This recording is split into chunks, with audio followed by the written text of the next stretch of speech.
来看一个好消息哦，黄生富贵目前石门水库的水量有增加，已经甲去年同期差不多偌济咯。石门水库6月开始哦，会供应桃园个石门管理处以及稻仔套水的用水3700万吨，后续供水量嘛，阁会随时来检讨。望这雨季来临，石门水库从20开始，累计落尾20毫米的降雨量，安算会当替水库增加270万吨的水。水位加悬差不多27公分，在223.96公尺的悬度，欠水率有到32.2%，差不多6600万吨的水，水情有大大改善，甲去年同期差不多。112年的一个同期来讲，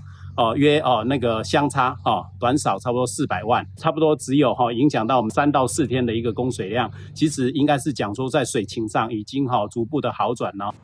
接来会进入农作的抽水期，除了优先使用河川甲鼻塘的水来引产以外，石门水库6月会供应桃园甲石门管理处早冬稻仔用水3700万吨。农民讲目前降雨量有够，大部分的田用水量无问题，不过有部分的农民有拄到鼻塘饲鱼仔，刚来当日时用水，暗时会关起来，引产的情形也是无多真长足。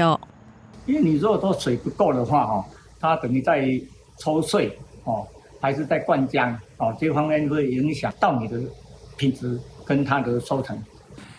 北区水资源分署表示，以气象资料分析显示，最近也是有可能会落雨，会加强透过省水的操作，甲加强引水，让水库稳定供水。针对农业用水灌溉的问题，会看最近落雨的情形，甲实际农作用水的需求，每一礼拜做检讨来调整，以后今年早冬稻仔的灌溉当顺利完成为目标。